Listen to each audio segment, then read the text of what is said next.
Alright, so every time I try to do this, the compressor kicks on and redlines my microphone, which is awesome. So I'll show you guys how to set up a session in mode 2 of operation now. So mode 2 is just using the dyno as a DAC tool, power poles, glory poles, whatever you want to call them. Each individual vehicle that you're going to use, you're going to create a new session. You're going to name that session. So I'll name this one test vehicle. You're going to enter in a VIN for said vehicle. Type in your VIN. Whenever you type in the year, the make, and the model, make sure you guys use the drop-down menu. You don't actually type those in. Use the drop-down menu. It's drawing EPA data from a database for the VRS tests, and if you type in those 3 fields, you're going to delete that from the database, and that's not going to help anybody. So the vehicle that's on here I've used before. I don't like using anybody's real VIN numbers. It's not good. On your models, on later stuff, especially the later GM stuff, you're going to see model numbers. So the model numbers, they're kind of tough to look up online. I just happen to know the one EF37 and the one ES37 are both Chevy Camaros, so we're going to use that. That's just the easiest way to do that. Make sure you guys are pulling your weight from the drop-down menu too when you do it. Alright. Just going to enter in Nate's name again. You don't have to fill out everything on this screen. And that's going to open up your new session. Hey, look, another compressor just kicked on. Well, hopefully you guys can still hear me. The first run type that I'm going to be doing, I'm going to do a new run, and we're going to do a gear roll-on test, or an RO test. Basically, it's just using the inertia of the dyno and any load you apply manually to accelerate the dyno. So once we select gear roll-on test, I'm going to go to next. I am using an inertial dyno, so I don't really need any load on this dyno, especially since I'm running the car in a 1-to-1, and I have 106 kg of inertia on this dyno, so I have plenty of inertia for a plenty long pull.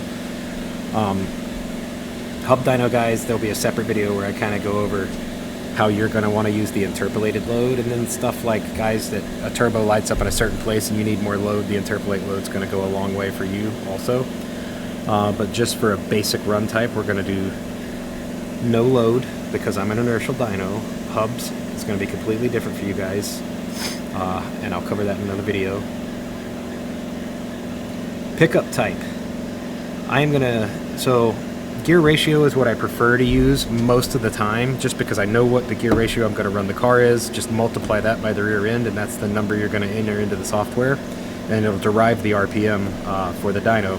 So it's basically just getting a ratio from the RPM you're telling it the car is, and the RPM of the dyno. That gear ratio, whatever gear you're running in times your rear end, is that ratio. I'm not going to use that this time because I'm going to show you guys how to use snapshots. A snapshot is just sort of a quick and dirty way when you're like, I don't know what gearing this car has, I don't know what the rear end is, I'm just going to use snapshot. So in snapshot, I'm telling the dyno I want to start to pull at a given RPM, and at that RPM, when I press the green button to start the run, the dyno's going to say, I know the dyno is at this RPM, he's telling me the car is at that RPM, and it's going to take a ratio. That ratio is going to determine your derived RPM for the run. If you use snapshot, make sure you lock snapshot ratio. All that's going to do is it's going to take the sample on the first run, and it's going to use the same ratio for every run after that. So even if you botch it a little bit, even if you're not quite perfect, at least the ratio is not going to change from run to run, so the dyno is going to read exactly the same run to run. If you don't lock the snapshot ratio and you're not dead on every single time, your ratio is going to be a little bit different, and that can skew your power numbers up or down. Just some information you guys probably like. So from there, we're going to go next. This final screen, if I wanted to do a temporary hold, you can click the temporary hold. If you wanted to do a temporary hold at the beginning of your run, if you were trying to get a turbo up to speed or get some boost into a car. Not something that we're going to need today. The feed forward control, not something that you're going to need in a gear roll-on type test. That's something you would want to use for a ramp test. So we don't have to worry about that. We can just click finish. When we click finish, the gauge screen is going to come up. Once the gauges are up, the dyno's ready to roll. The handheld screen is going to tell you to press the go button, the green button, to start the run, and it's going to tell you to press it again to end the run. So you're going to bring the car up to the gear and RPM you want. You're going to press the green button to start the run. When you reach peak RPM, hit the green button again and lift, toss the vehicle in neutral, and then you can apply the brake to the dyno. So I'm going to go through that right now and wash this microphone out with noise.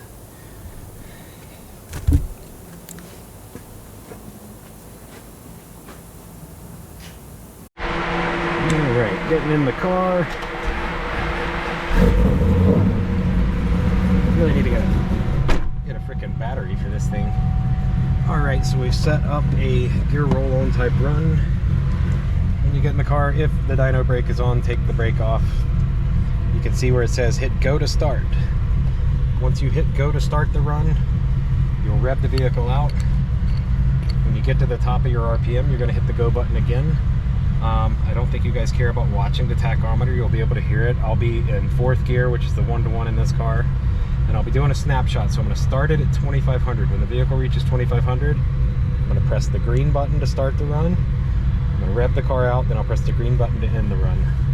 I'll kind of try to keep everything on camera where you guys can see that, but it does get a little bouncy in here, so we'll see how that goes.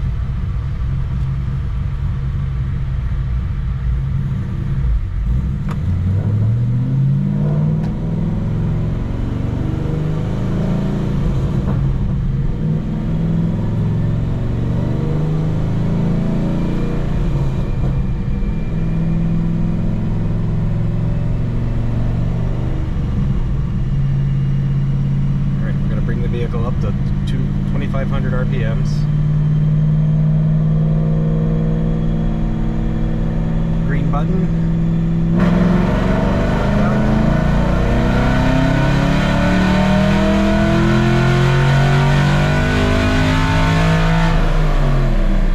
Hit the green button again to stop the run. I'm going to brake the dyno. Not brake the dyno, but apply the dyno brakes. They tell you not to apply them until you're below 100. I just pulse them a little bit to slow it down. And then once the car gets below 100, they say less than that probably.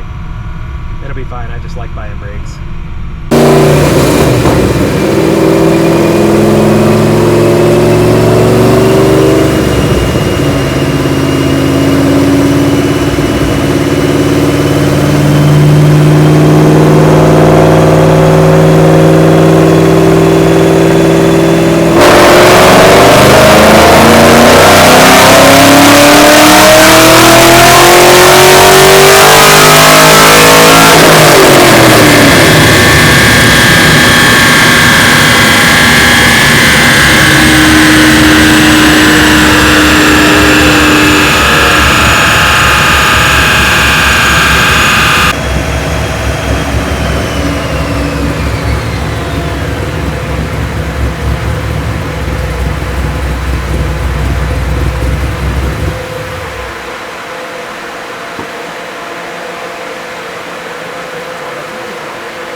Focus 506, 475.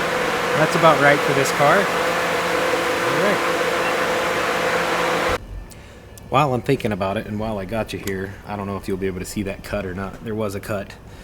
The mouse cursor probably jumped.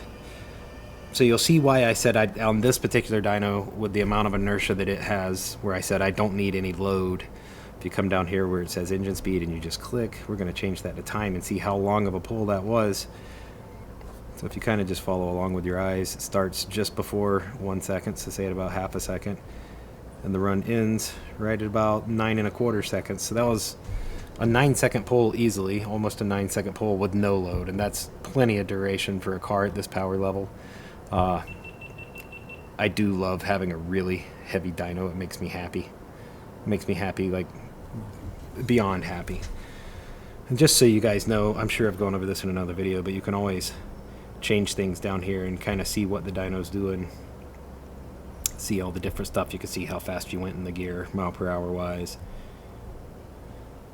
And switch it back to engine speed. I'm going to take off that second graph because it's kind of ugly to look at, and we don't need it because we didn't use any AFR because this car's already been tuned. But there you go, guys. That is a roll-on type test. I think for the next type of test we will probably do, I don't know, like I said, I don't need a lot of load on this car. Maybe I'll drop to third gear and do a VRS and a ramp test just so the dyno has a reason to put load on the car, because it'll accelerate a little bit faster. I don't think VRS would respond much to a car that takes 10 seconds to accelerate in the gear it's in, just because I feel like that's already pretty accurate. It's pretty close. So yeah, I'm gonna go run by a Coke Zero, and then I'll come back and we'll do some more tests.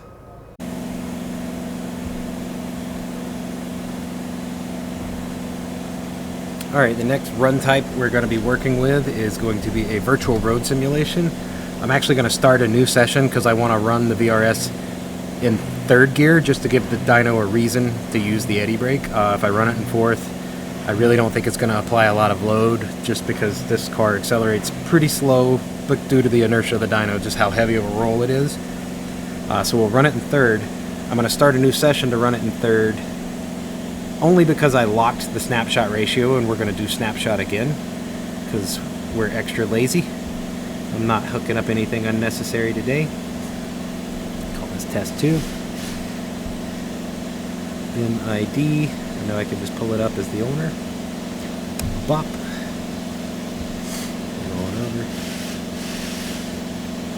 Boop. There we go. In this session called Test 2, we're going to do a new run. I'm going to do it in third gear, and I'm going to use snapshot again. We're going to be doing a virtual road simulation. The reason you guys use that drop-down menu when you populate and don't type over it is because it'll erase this data here. Cars after about 2008, they'll all have a dynamic coefficient value A, B, and C. Cars from the 90s up until that point will usually have a power at 50, and you're going to want to use one of those as a means for the dyno to know how to load the car. If you don't have those, these pickup truck values actually aren't that bad for 90% of the vehicles, especially a 4,000-pound pig like a Camaro. Not that bad for everything, but for our case, we're going to use the vehicle dynamic coefficients. Go to next. We're going to use snapshot.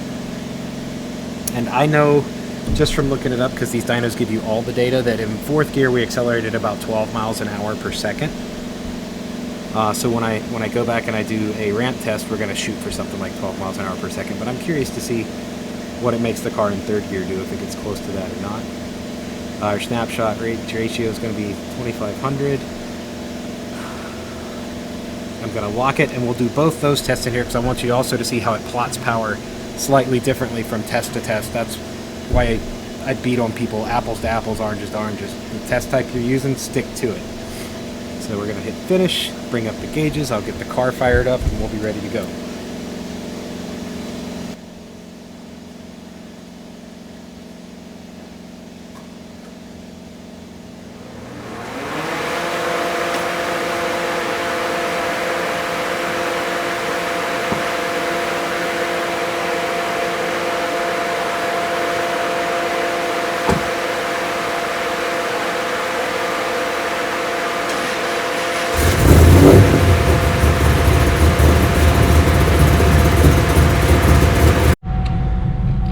Third gear pull time.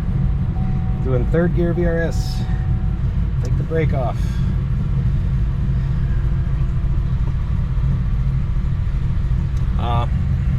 I did forget to turn the traction control off on one of the pulls, so the dummy lights are going to flash, and it's probably only giving me 2 more pulls before the whole car gets mad and I have to go get a scan tool and reset it.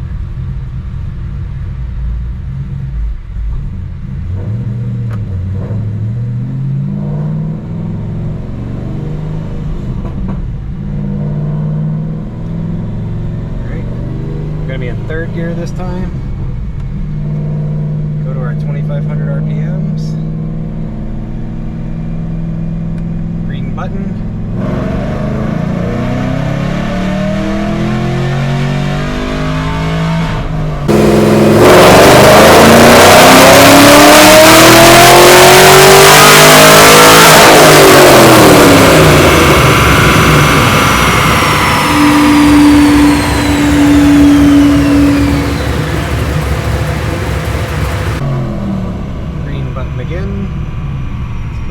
on because we're not even going that fast.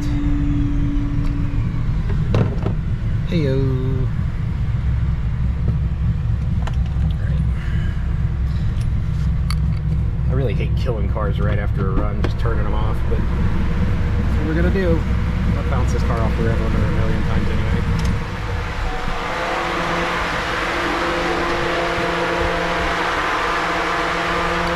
Here we go, you can actually see that the power reads lower.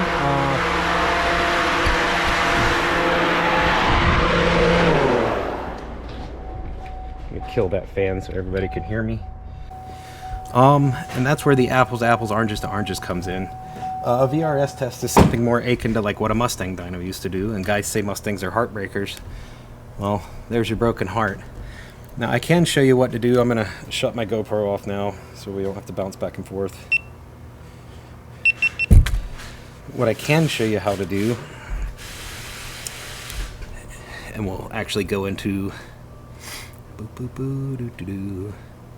where is our first one at? Test vehicle. We're going to take run one. This is a cool trick. You can grab it, drop it, and drag it in. Boop.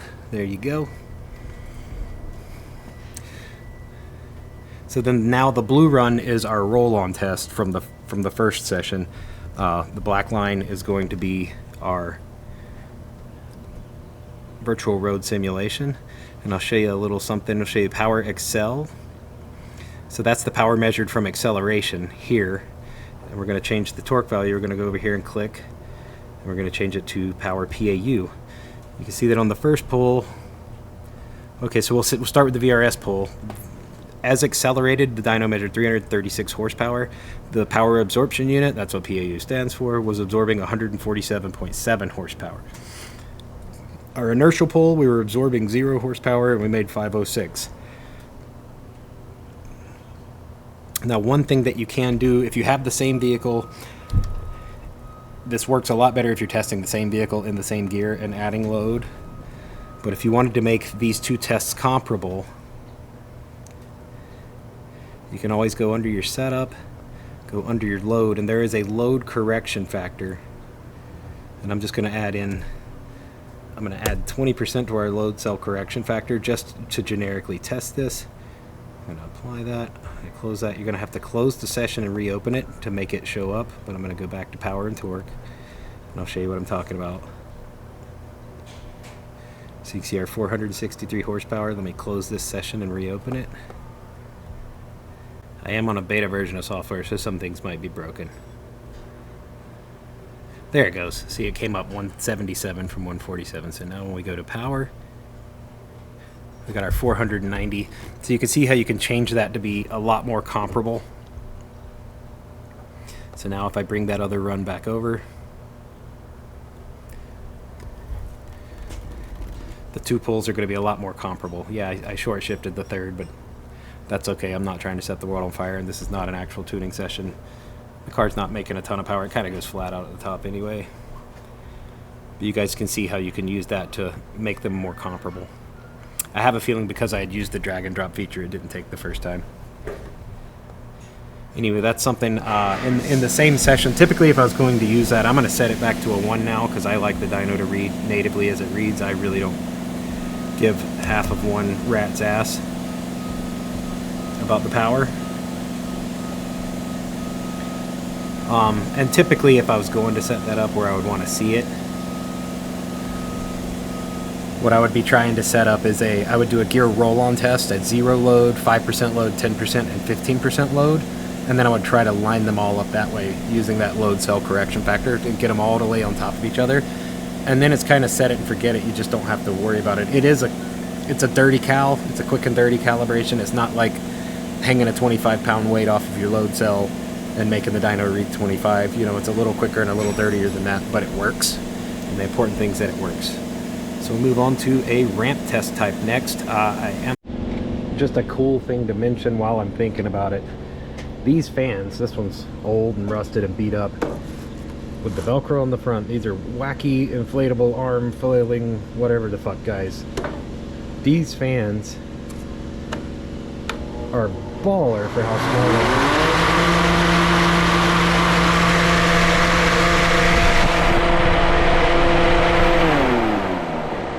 It's actually vibrating the grill. They blow at about 50 miles an hour on their high setting. So for their size, they're pretty small. They're only about 18 inches. These fans are awesome, as opposed to something like these guys over here. Like I said, I use these fans. Turbo car, I'll use a big fan and then put this one on the intercooler. But for something NA that's not making a ton of power like this fan's just fine 9 months out of the year. So just a little bit of information for you guys. All right, now we're gonna do a ramp test. I have my first fourth gear pull, the 1-to-1 pull from the inertial test pulled up, because I'm gonna run the car in third for the ramp test, just to sort of, again, give the dyno a reason to apply some load, because that's a pretty long pull as it is. It probably wouldn't have to load up very hard at all. So we're gonna run it in third just to show the dyno kind of stretch its legs a little bit. So what I'm gonna look at is my acceleration rate. And this is just a little cheat on chassis dynos. Not so much for the hub dyno guys. But I can kind of see where I'm kind of averaging about 12 miles per hour per second, 11.5 miles an hour per second over my inertial pull in fourth. So when we make a pull in third, I'm going to target 11.5 miles per hour per second. Set these back. So we can close this session. I'm going to start a new session because the snapshot ratio in this session is locked. And we're going to go up here. We're going to create our session. Call this test 3. That's 2, not a 3. I'll just pull up Nate. Here we go. Nate. There we go. Alright, our session is created. We're going to go to new run and go to ramp. For our purposes, I'm just going to do an acceleration rate, not a targeted time.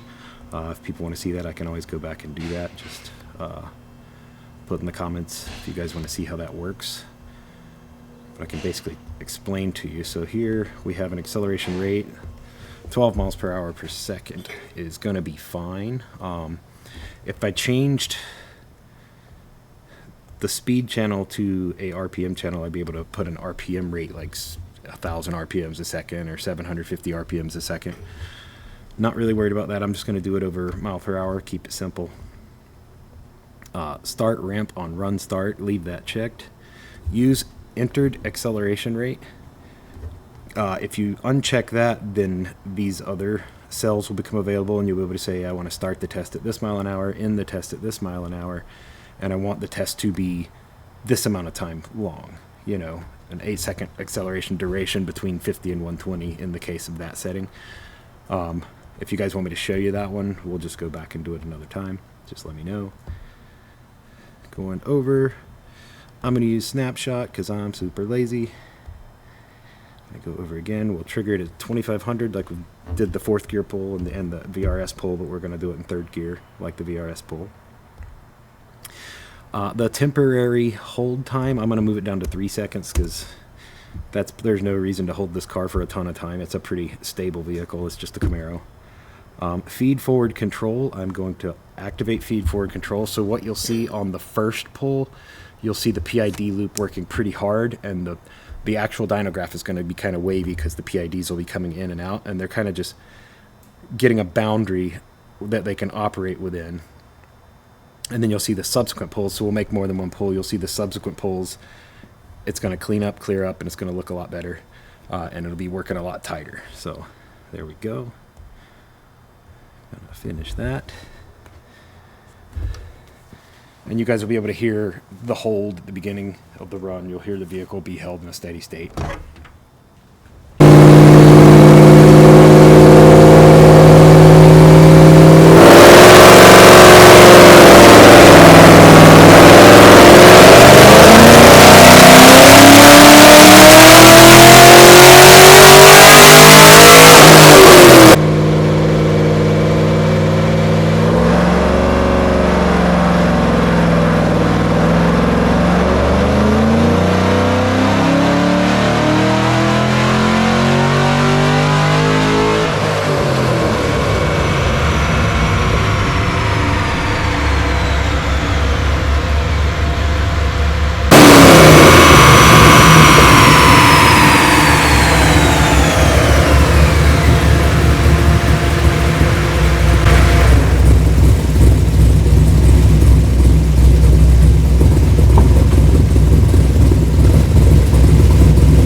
as you guys can see, where you see the wavy lines, that's whenever they're up high like that, that's the PID applying its force, and it's going to pull on that. Where you got these humps here, it's going to be pulling on the load cell that first time because it's actually a little aggressive with the way it's applying and unapplying. Now we go in, we're going to do another one. When you guys see that, you'll see that it's a lot smoother on the second pull. And yes, it's reading much more similar power numbers to, say, like the VRS test. So there's that. You guys can see it's making a much similar peak number to the VRS test. And you guys will be able to see that it's going to smooth out a lot more on the second pull. Let me roll these windows up. Roll these windows up a little bit so you guys can hear me. I don't know if you can see the dyno screen down there, but I'm going to push the green button to show you guys how to do back-to-back pulls. If I just push the green button again, push the green button, it brings the gauges back up, auto zeros your dyno, and then you're ready for your next run. So we're going to do that same ramp test again.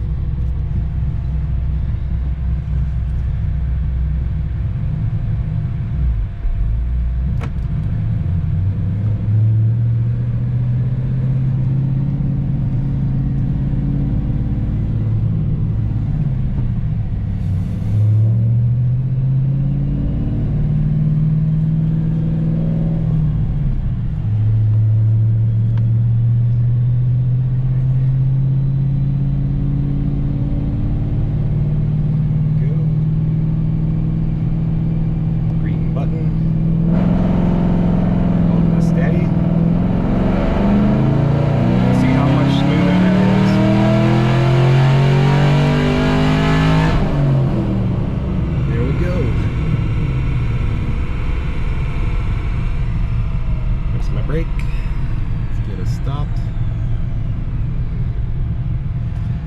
You guys will be able to appreciate this. Alright. I'm going to kill the vehicle so I can be heard, because this car's really loud.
As you guys can see, after you let it run that PID loop kind of violently the first time, it's a little rougher than I like it, but it'll give itself a boundary, and each ramp test after that will be super stable. Let's look at our acceleration rate, see what we looked like. I do think there might be a bug in this version of the software. This is an older beta that I'm playing around with, so it might revert to 8.8. And I have to remember if it does or not. You'll see what I'm talking about. So let's look at our acceleration rate. Boop, boop, boop, boop, boop. Give me my cursor back. There we go.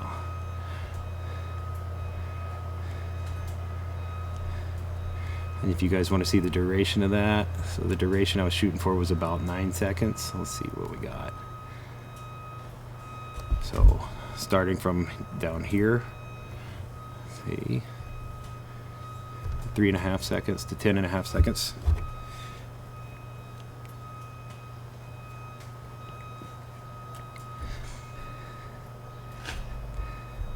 There you go, guys. So that is, and if you look at that, I'll pull that first pull back up and you can see how wonky the acceleration is on it, but it's just setting a boundary for itself. So it kind of knows how to make the vehicle accelerate.